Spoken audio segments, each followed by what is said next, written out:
Hi, I'm Tony Northrup, and today we're going to dig into importing and exporting pictures and videos in Lightroom. So let's get started right away with importing some pictures from a memory card. I'm going to have my producer Justin insert a memory card into the computer. Depending on the type of computer you're using, the computer might automatically detect the memory card and prompt you to run Lightroom, or it might not, and you'll have to manually open Lightroom and then perform the import manually. Either way, you'll get to the same place. So let's go into Lightroom. All right, so in this computer, you can see as you put it in, it detected that the memory card was inserted and then prompted me to choose what to do with it. And here I get the option to do a bunch of different things. So I'm going to pick import photos with Adobe Lightroom. If you don't see that, don't worry, I'll show you what to do. And here we are at the import dialog box, just showing some pictures that I had on the memory card from our vacation in Istanbul.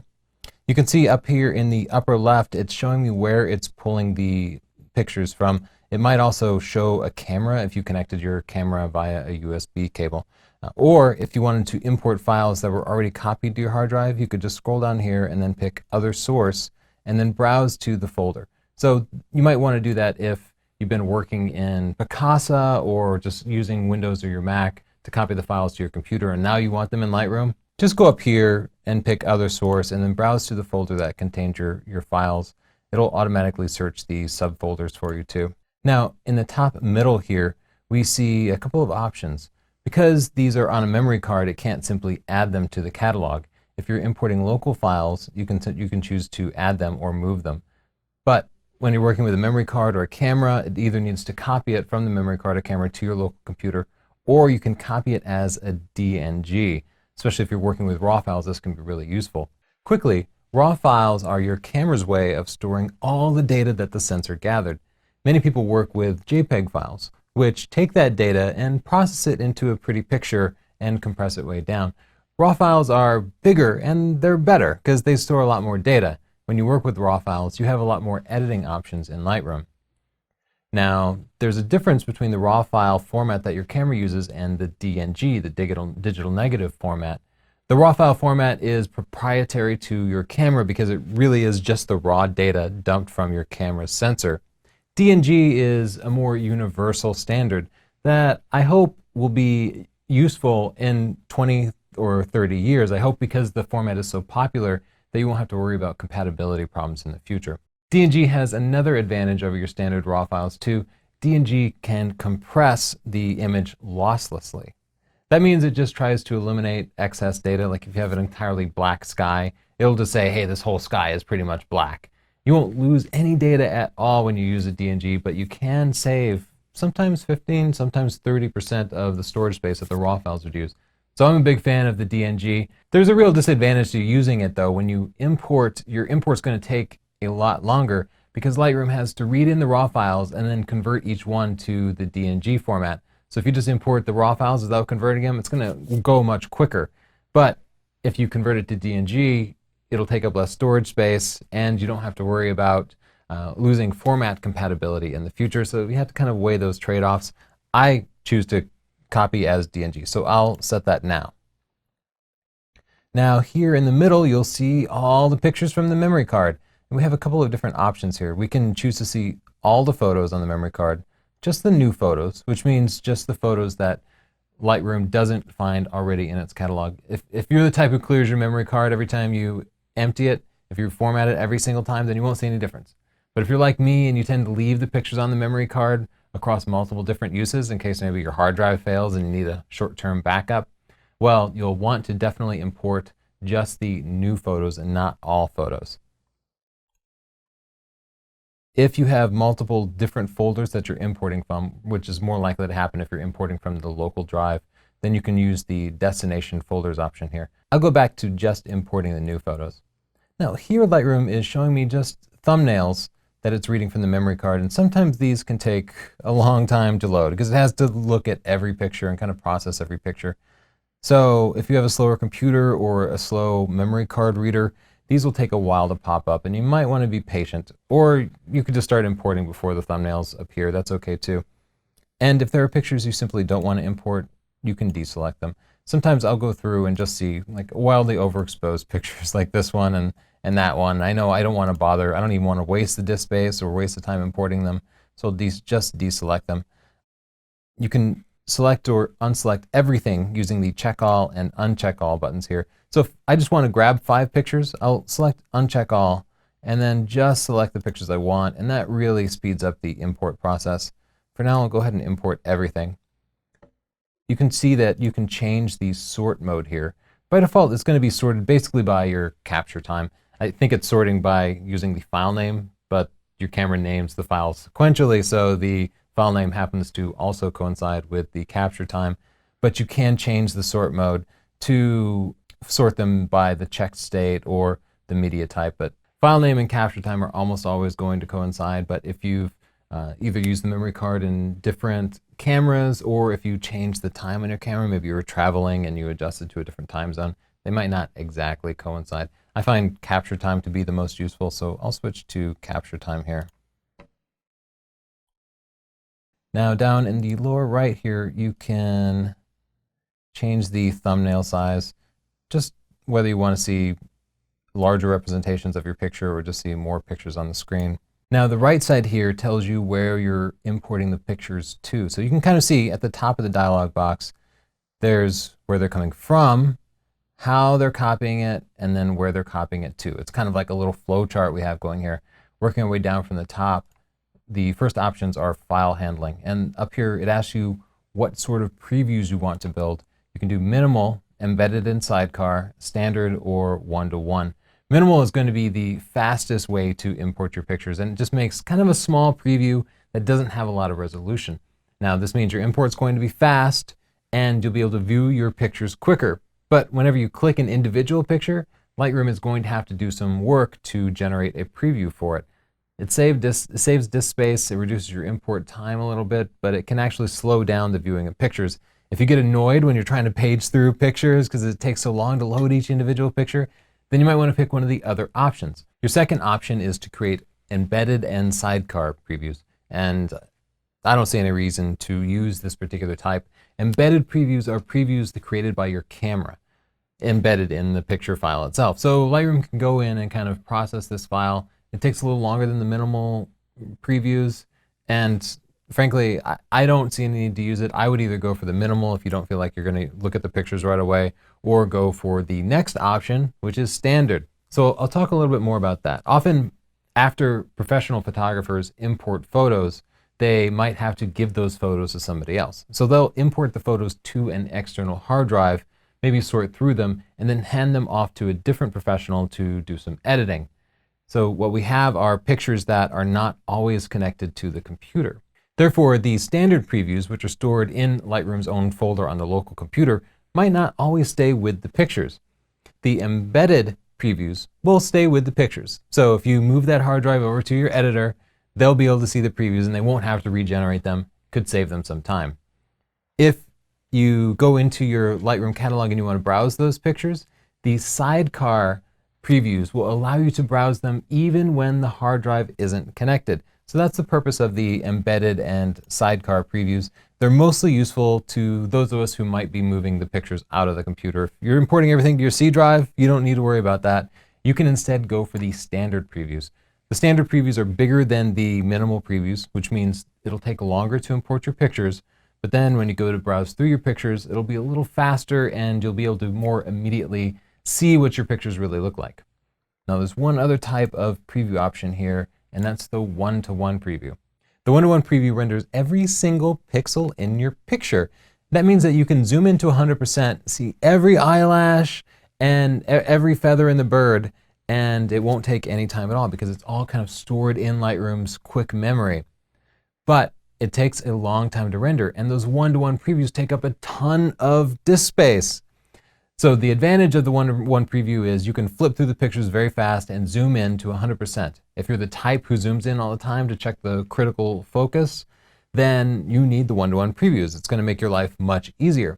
But those one-to-one previews take up a ton of disk space, so you'll fill up your disk faster, and you might have to constantly be manually going in and removing the old one-to-one previews to save some disk space. Now there is one more option about previews, and that's to build the smart previews. And just like the name says, they're actually pretty smart. Smart previews are stored separately from the pictures themselves on your local computer.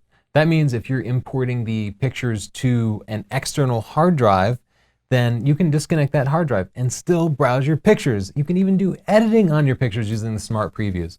The next time you connect your hard drive, it'll allow you to access the original data, and all the changes you made to the smart previews will apply to those pictures. So in other words, you can do a lot of work with your pictures offline.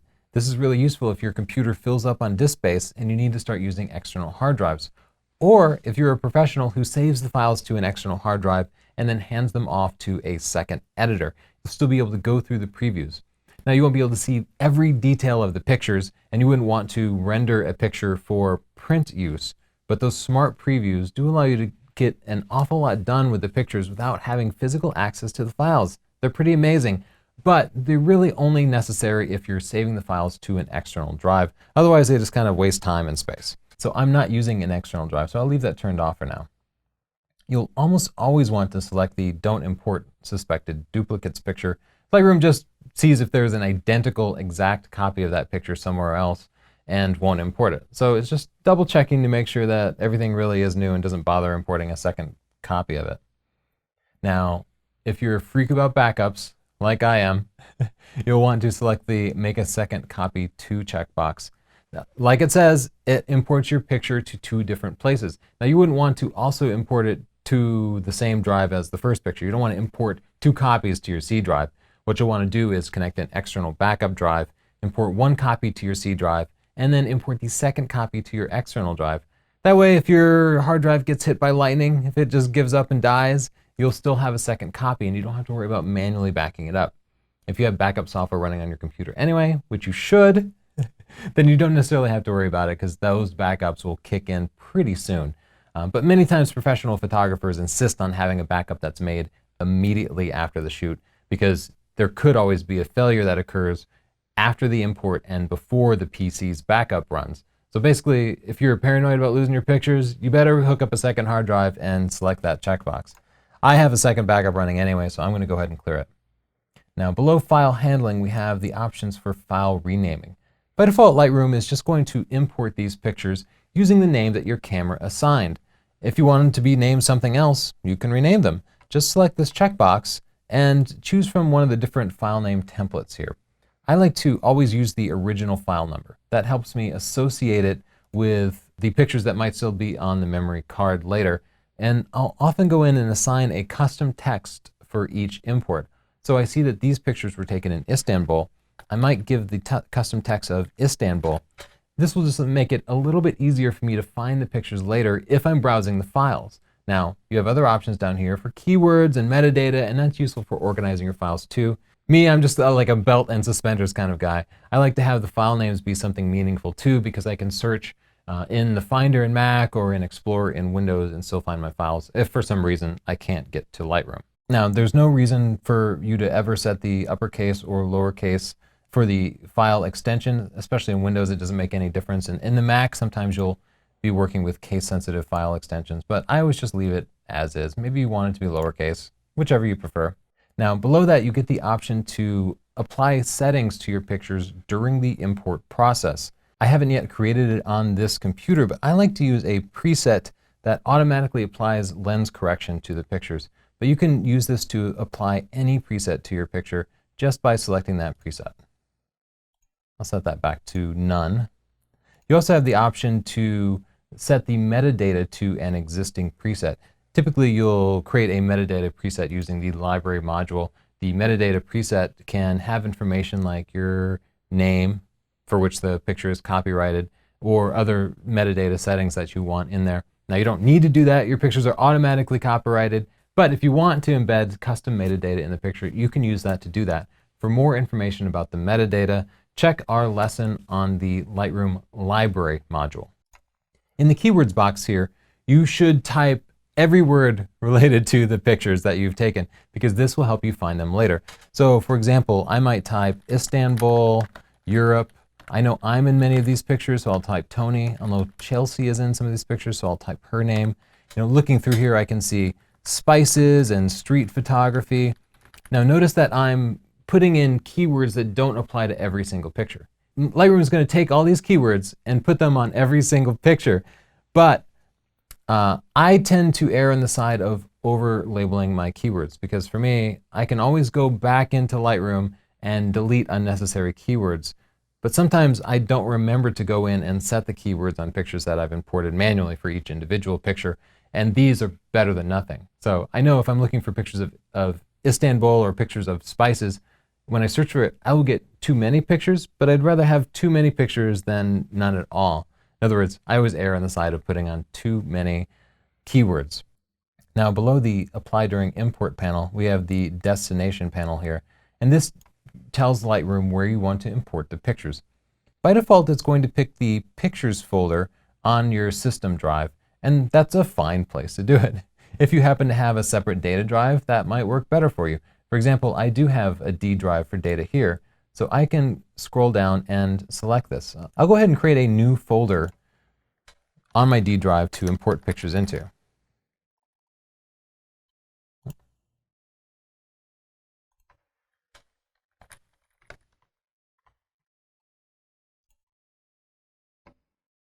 So now when I click import, all these pictures will be copied into the pictures folder and then divided by date. You can see it'll create a subfolder for the year and then a subfolder for each of the dates that the pictures were taken according to the camera's metadata.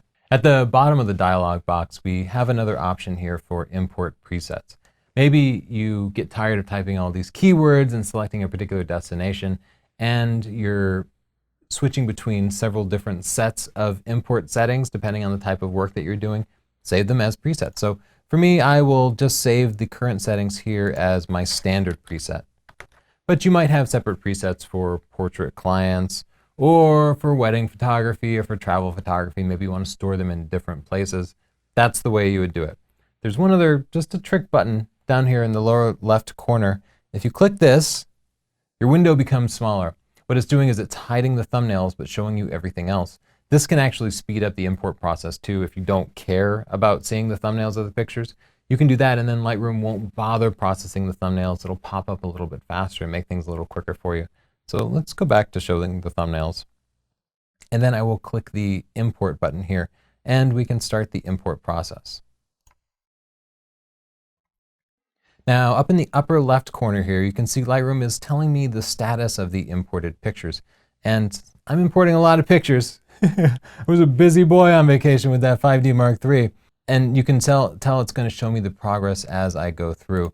Sometimes it'll be doing multiple things at once. It'll be rendering the previews or importing from multiple sources at once. As this progresses, this bar is going to move right and right and right.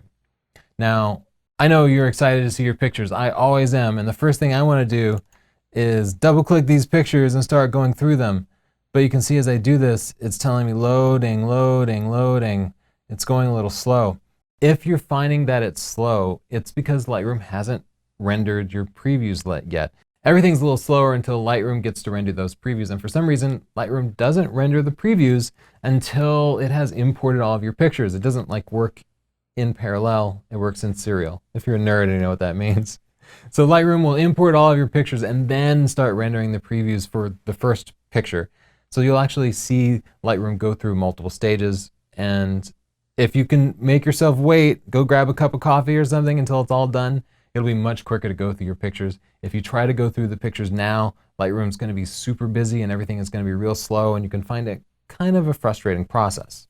Now let's talk about setting your import preferences. Lightroom has lots of dialog boxes for preferences, but the import ones are some of the most important. So while this is importing, let's go back into Lightroom. On the Edit menu here, I'm going to select Preferences. And then I'm going to select the File Handling tab, and this controls my import settings. So you can see this is the Import DNG creation group. As I mentioned earlier, I decided to go ahead and convert my pictures to the digital negative format, so these options are going to be relevant to me. Now, pretty much all these default settings are going to be fine, so you don't have to worry about working with them. But I just wanted to show you where they were, because maybe you'll see something and be like, oh, I definitely need to change that. So at the top, of course, the default extension, you can pick between upper or lowercase, because the people at Adobe seem really concerned about the case of your extensions. I am not. You can control the size of the JPEG preview that it generates, small, medium, or full size. Again, the default here is a good compromise. It's going to be a little bit quicker than the full size and take up less space. Trust me, you're going to start running out of space at some point, so you need to kind of think about these things. You can also see the checkbox for enable fast loading of data. It increases the file size so little that it's generally worth leaving it selected. And you can also embed the original RAW file in your DNG file. I don't see any need for that. I trust the DNG format, but if you feel like the DNG format might be changing your picture somehow and you want to be able to go back to your original RAW picture, go ahead and select that. That checkbox is for the truly paranoid, those who really, really don't want to lose any of their camera's sensor data. You see some options here for how Lightroom processes metadata. If you already have metadata in your pictures, which most of us don't have meaningful keywords in there, you can select those. You're going to use those if you're importing pictures that have been processed in another image editing app from your local computer. You wouldn't use this if you're importing pictures directly from a camera. But if you have been using Picasa, Picasa embeds the metadata into the pictures themselves. You might notice that it uses a different separator between different keywords. If this means nothing to you, just don't ever select these things. But if you have gone into your pictures and you're like, Lightroom isn't importing my keywords correctly, it's importing a list of 10 keywords as one keyword. Well, it's probably the keyword separator and it hasn't been specified correctly. So you can choose to use either the period or the / as a keyword separator by selecting those. While we were importing, we chose to enable file renaming. This gives you some options over how the files will be renamed. I've never seen illegal characters in a file name. I can't even imagine a camera that would put illegal characters in a file name. Maybe there's some camera out there putting illegal characters in. You might want to replace them with something. I'm sure the defaults are just fine. Now you'll see Camera Raw cache settings. Camera Raw is the Adobe tool that processes your RAW files and does things with them. And to speed things up, it creates a cache on your local computer that's just a little section of the hard drive that it owns, and it can read and write from there. It can be deleted at any point, so it's not something you need to worry about too much. It just makes things go a little faster. But of course, it takes up however much space you give it. So right now, by default, it's set to 1 gig. That means it's going to be taking up 1 gig of my disk drive. If you made that bigger, it'd be taking up more space. You can make it bigger and you might see a little bit of a performance improvement, like you might bump it up to 10 and see your RAW files go a little bit quicker while you're working with them. If you want to retrieve that space, you could reduce this size and purge the cache using that button. If you import video into Lightroom, if you're a type who does DSLR video, Lightroom will import it, and I don't really like the way Lightroom handles video. I don't find it all that useful, but Lightroom will set aside some disk space for the cache if you allow it. Now, the checkbox here doesn't turn off the video cache, it just turns off the limit. So if you deselect that, Lightroom is going to make as big of a cache as it wants, and maybe that's what you want. Maybe you want it to just be as fast as possible, and you don't care about disk space. If so, deselect that. If you're like me and you're running out of disk space all the time, you definitely want it to limit the video cache size. And 3 gigs, the default, is a pretty good setting. Maybe you want it to be smaller. You can set it to 2. If you ever want to just free up that disk space, go in and hit that Purge Cache button. But a warning, purging the cache is only a temporary relief. It'll give you back the 2 or 3 gigs of space, but then the next time Lightroom needs it, it's going to fill it up again and you'll lose that space again. So if you want to permanently reclaim that disk space, purge it and then reduce the size of the cache itself. There are a couple other relevant options on the General tab, so I'm going to go over here. Now, for some reason, I don't know why they didn't put this under file handling, but you see another import options group here. Show import dialog when memory card is detected. That's the message that pops up when you insert the memory card. Now, as you see, I got it anyway, even though it was cleared, but I guess if you want it, you can go ahead and select it and you'll be double confident that it'll pop up.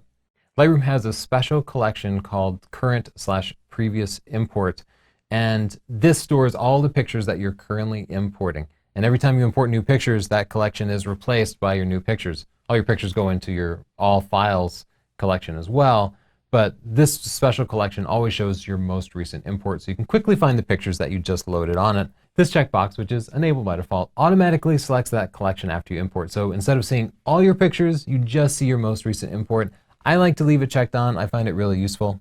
You also have the option of ignoring the camera-generated folder names when naming folders.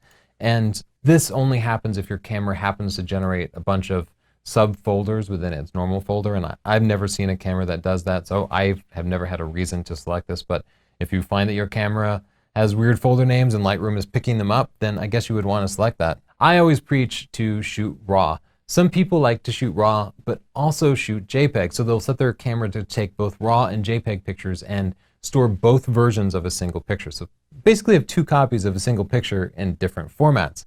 So if you shoot RAW plus JPEG, Lightroom will figure that out for you. It'll say, hey, I know these two pictures are exactly the same, and it will stack them together. And that's terribly useful if you shoot RAW plus JPEG, because otherwise you end up with twice as many pictures as you want. If for some reason, I don't know why you'd want to do it, if you want Lightroom to treat them separately, go ahead and select this checkbox, treat JPEG files next to RAW files as separate folders. There are some other import options down here. You can make Lightroom play a sound when it finishes importing. That's useful if you're actually patient enough to not to go in and play with your pictures. If you really want to let the import finish, you want it to play a sound, so you can go run in from the other room and start playing with your pictures right away. This makes a sound for when tethering is complete. We have a separate lesson coming up on tethering. And we'll cover exporting later, but you can also make a sound when an export is complete. That's about all you can configure for Lightroom importing, so I'll click OK now. You ever travel to a different time zone and you forget to update the time on your camera? Then you get home and you import your pictures and it looks like your afternoon outing, all the pictures were taken at 3 a.m. Well, you can go in and use Lightroom to adjust the capture times, specifically to adjust them for an incorrect time zone. I can find that really useful. You know, when I find it most useful is when my wife and I each have our own cameras and she remembers to update the time zone and I don't. What happens then is we took pictures of the same thing, but they don't show up at the same time because the clocks in the cameras weren't synchronized. So what I'll do is I'll go in and use this tool to change the capture times on the camera that was out of sync. Let's get into Lightroom and see how this is done. I'll select some pictures here to adjust. Next, I'll go to the metadata menu and select Edit Capture Time. I get the Edit Capture Time dialog box. And as it warns you here, it can't be undone. That means you can't Control Z back out of this. So you need to be pretty sure about it. I feel pretty sure. Now it's showing me the original time for this one particular picture. I'm going to go ahead and select a different time for it. I'm going to say, instead of 7:09, we'll say it was, definitely wasn't at 7:09 because I know I wasn't up that early in Europe. Let's say it was 12 p.m. And then I'll click Change All. Now before I do that, I want to show you the different types of adjustments. The type I'm doing here is I'm changing it to a specific date and time. It's going to take all those pictures and change them to the exact same value. So you wouldn't want to do that if you took pictures over the course of an afternoon. What you'd want to do instead is to select Shift by a set number of hours. Now, unfortunately, you can't set a different number of minutes here. I always thought that would be really useful. But I think I was 7 hours off here. So that looks about right. I know I was probably up by 2 o'clock. I know I was not up by 7 a.m. So I'm going to select +7 here. That's the time zone difference between where I live in Connecticut and Turkey. So you just need to kind of figure out what the time zone difference is and then dial it in, and your times will start to be genuine. Now you can also choose to change the file creation date for each image to the current time on your computer's clock. And I cannot think of a reason you would want to do this. But there you have it. So I'm going to go ahead and shift these pictures by a number of hours, put it 7 hours forward, and then click Change All. Now let's talk about importing catalogs. Catalogs store the pictures and previews that you use in Lightroom, and most of us just work with a single catalog, and you'll just import all your new pictures into the default Lightroom catalog, and you never have to think about it. But if you're a professional and you're sending a group of pictures to an editor or a customer perhaps who wants to do their own editing, you might export catalogs, groups of pictures, and import and export pictures to and from the catalog. So let's go quickly see how you can import pictures from another catalog. So from the File menu, instead of selecting Import Photos and Video, I'll select Import from another catalog. And now I get to browse for my catalog. Now I know I have a Lightroom catalog somewhere in here.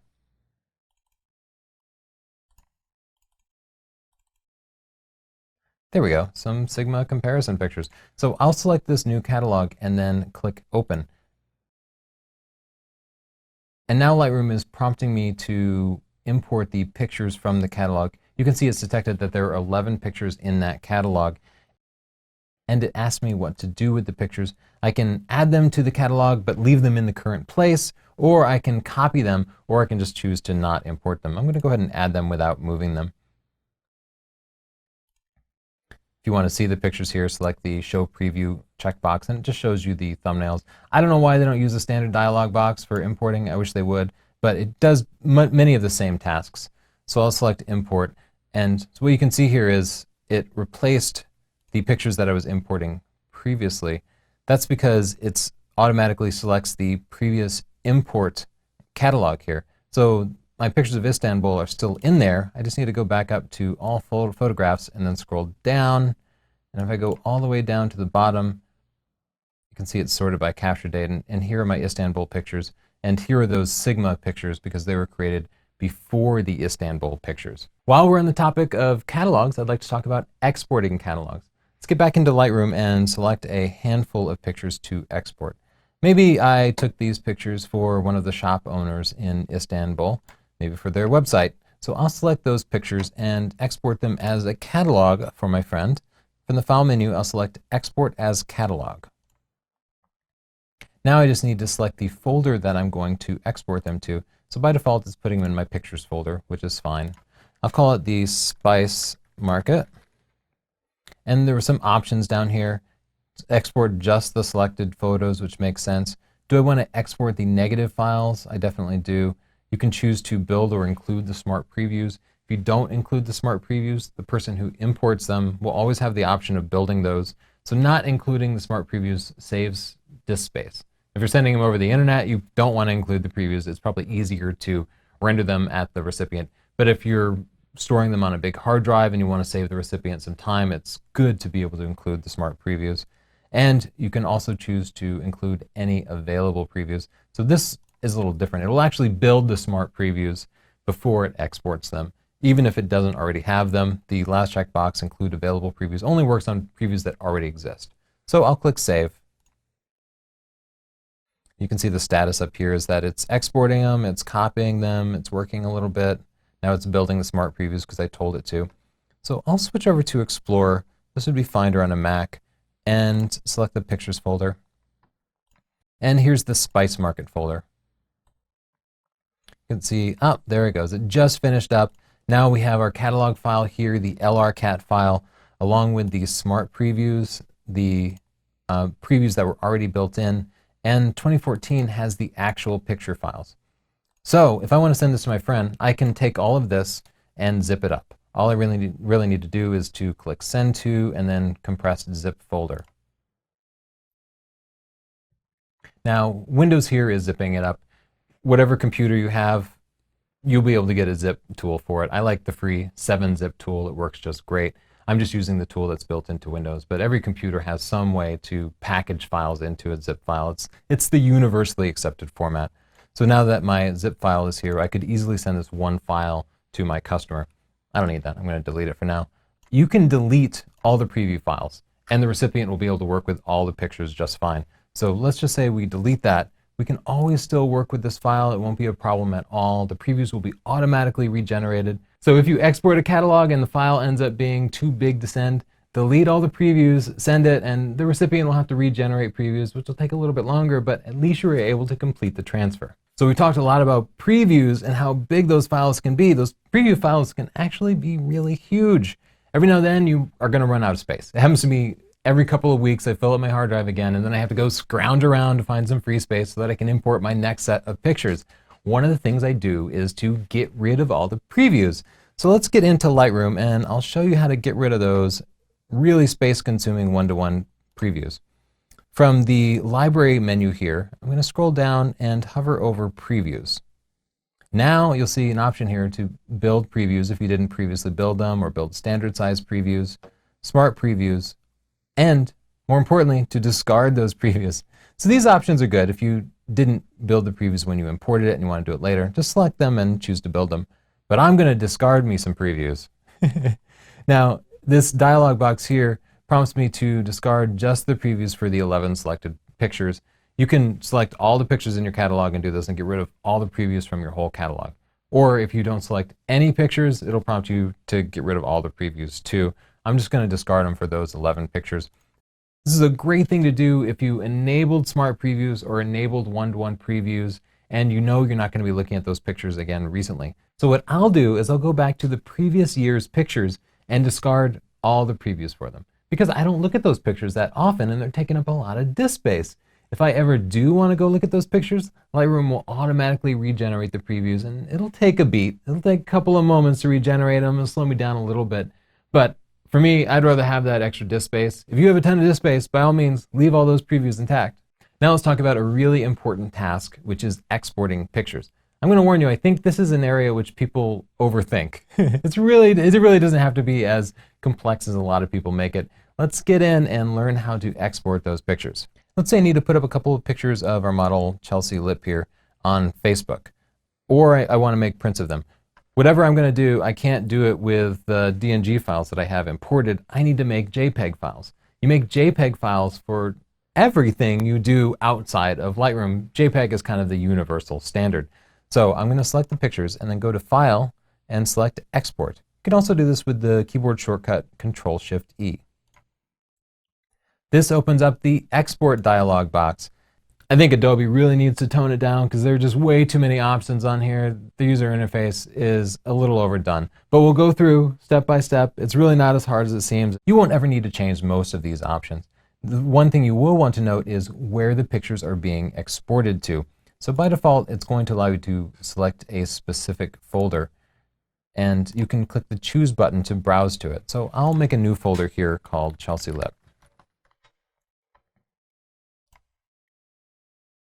Now, if you're exporting multiple times to the same folder, you can use the Put in Subfolder option here to quickly specify a subfolder, just useful for organizing. So I know I took these at Gillette Castle. The Add to this catalog option allows you to automatically re-import those pictures you just exported. I've never felt the need to do that. After all, the original pictures are still in Lightroom. But if you're exporting something that's kind of new and you want to be able to manage those new pictures, no, most people don't ever do this, but there's a checkbox there if you ever need it. If you're exporting over files that might already exist, you can change the existing files drop list here. Ask what to do is pretty much the right option for everybody, but you can choose to overwrite without warning. If you're re-exporting pictures over and over again and you get tired of clicking yes, overwrite them, go ahead and select overwrite without warning, but you might lose your files. You can also choose skip if you don't want to ever overwrite any files and you just want to cancel the export because maybe you haven't changed the file at all and you don't want to overwrite anything. Or you can have Lightroom generate a new name for the exported file. Now, by default, I just prefer to leave the file name exactly the way it was. But maybe you do kind of complex naming like I do and you want your client to see something a little simpler. You can choose to rename the files to something different. So I'll choose custom name here, and then if this were a wedding, for example, I might call it Chelsea's Wedding. And that's a little bit more professional than whatever my camera would have named it. It will still need to add numbers into the picture's file names to allow each individual file name to be unique. If you included video files, you'll have the option to export the files in a different video format and quality. I didn't select any video files, and if you're doing video, those are going to be pretty self-explanatory too. Under File Settings, you can tweak the quality and the format of the picture that you're exporting. The defaults usually work pretty well. For the image format, JPEG is almost always the right answer. You can export DNG files or the original format if you're working with a RAW file. PSD and TIFF files are frequently used by designers and editors, so you probably know if you need one of those, but you generally don't. If you're going to be editing it in something like Photoshop and you're not using the integrated editing link, then you'd probably want to export it as a TIFF file. But for viewing and printing and just about anything else, JPEG is the right format. Now the quality slider here allows you to control the amount of JPEG compression. If I go all the way to the right here, I get a picture with no loss at all. You won't see any weird blocky chunks in the nice gradients in the sky, but the picture is going to be really big. Now if I slide this all the way to the left, you're going to see really low quality pictures that don't take up much space at all. So because we kind of know what these pictures look like, I'm going to set this quality really low so that we can see what low quality looks like and you have a better idea. Now, never touch the color space list because it doesn't matter for the vast majority of us. If you're a designer and you're sending something off to print, they might tell you, hey, use this other color space. But I published lots of books and many pamphlets and done a lot of professional things, and nobody has ever asked me to change the color space. So you probably won't ever need to worry about that particular list. Now, the limit file size to option creates files that vary in quality but are never bigger than the size you specify. And this happens a lot on the web. Often, you want to upload the highest quality picture you can to 500 pics or wherever you want to show off your pictures, but they'll tell you, don't upload pictures more than 2 megabytes. So what used to happen before this dialog box existed is I'd export a picture at 100% compression and it would be too big. And then I would go to 90% compression and still be too big. And I go through this whole trial and error thing just trying to get under 2 megabytes or whatever the limit was. This makes it really easy. Just select that checkbox and then type in the number. Now this is in kilobytes, K. 1 megabyte is 1,000 kilobytes. So if I want this to be under 2 megabytes, I'm gonna have to type 2000K. Image resizing is something you generally don't ever need to worry about either. If you're putting pictures on Facebook, don't resize it. I know people get into this thing where they want you to resize your pictures for better quality. It really, in my experience, it makes no difference. Just upload at the full original resolution.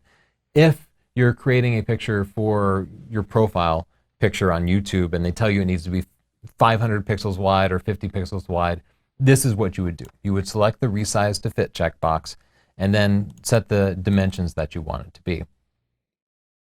You almost always want to select the don't enlarge checkbox because there's not too many scenarios where you want a picture that was 100 pixels by 100 pixels to be blown up to 1,000 pixels by 1,000 pixels. But if you know you want it to get bigger, then go ahead and select that.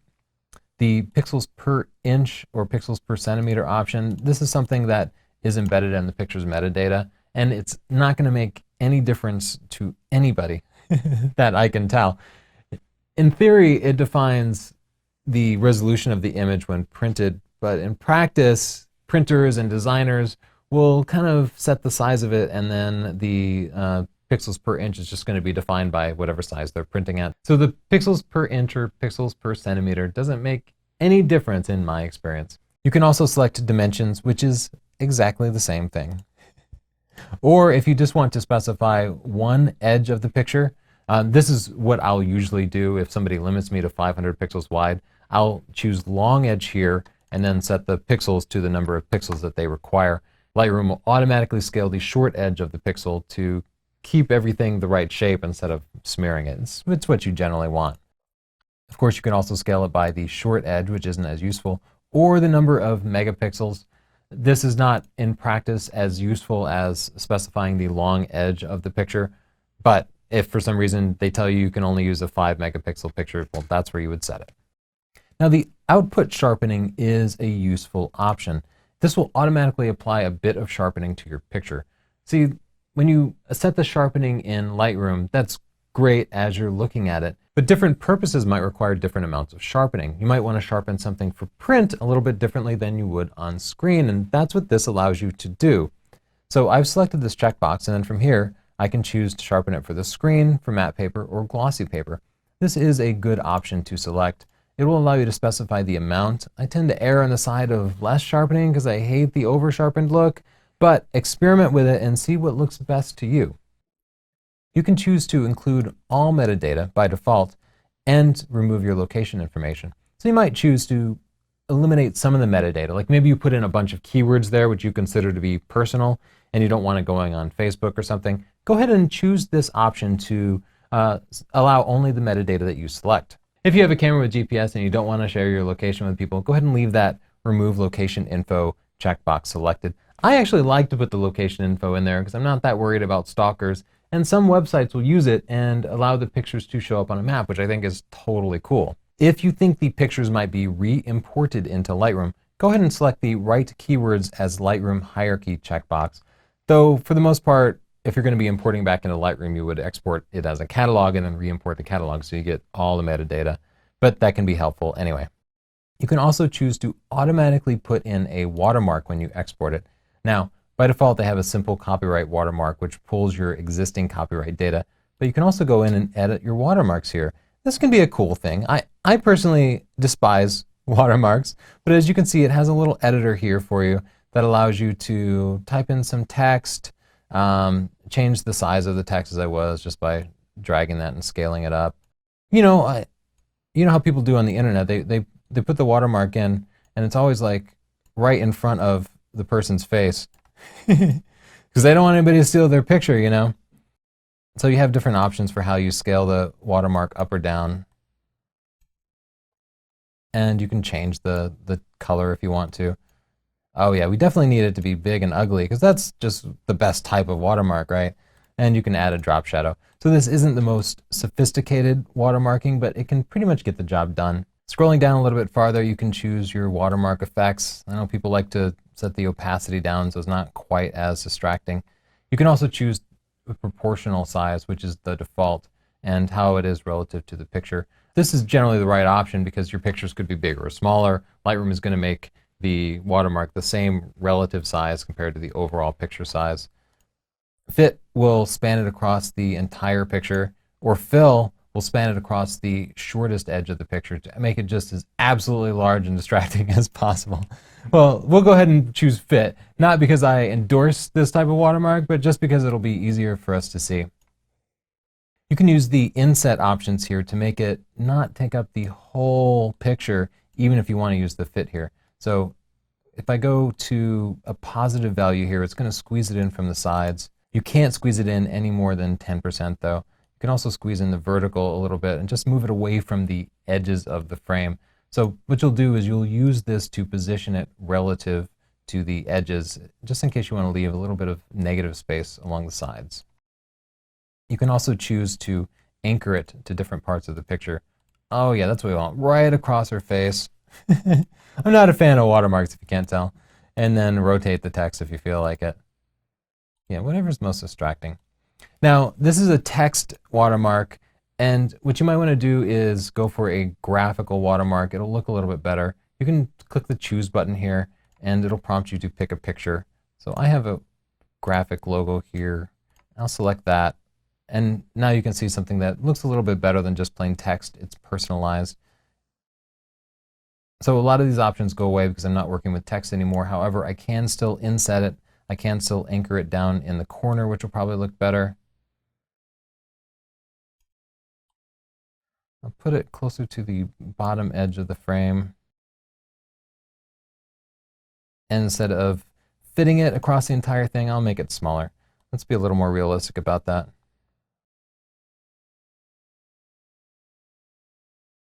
So now I'll name my new watermark. I'll just call it Northrup Photography. So now let's go into Explorer and take a look at the pictures that we just exported. I put them under the Chelsea Lip Gillette Castle. So as I open these up, you can see they ended up pretty small because I limited the resolution to 500 pixels. But we can see my watermark there in the lower left corner. Now let's do that a little bit differently this time. I'll go back into Lightroom and re-export it. You can open up the dialog box again by pressing Control-Shift-E. This time, instead of limiting the file size, I'll turn that off, and I'm going to use a low quality, just for the sake of experimentation. I'm also not going to resize this. They're going to come out full size. And let's repeat that last export. You can see it's going to prompt me because those files already exist. I'll go ahead and choose to overwrite them. Up here, the status updates to show me that it's exporting those files. It's taking a little bit longer because they're full-size pictures, but I can now open this up. So here we see the full-size picture at pretty low quality, and you can see the watermark down here in the lower left corner. It worked just fine. Here's a trick I find incredibly useful. Often you're exporting to the same folder over and over again. Just select the next pictures that you want to export. Like, we'll pick this handsome fellow here and these gals, and then press Control-Shift-Alt-E. And it will write to the same folder again. So I'm just going to re-export pictures to that same folder. So now when I go back here, I can see the new pictures are automatically back in the same folder. Did it with just one quick key press. Time for a quick summary. Lightroom is the way you'll organize your pictures, but you have to get all your pictures into Lightroom first, and for that you have to import them, usually either from your camera or from a memory card. After you do your editing, you'll have to export them before you can share them with the real world, and the way you'll do that is by using the export dialog and typically writing them as JPEG files. I usually go full size before I upload them to Facebook or send them to a printer. I don't worry about resizing them, and I'll keep the quality usually around 75 or 80. That works really well for me.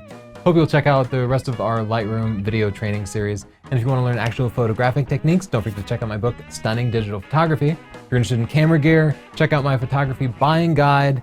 And if you're interested in Photoshop, check out my wife Chelsea's Photoshop video training series. Thanks so much.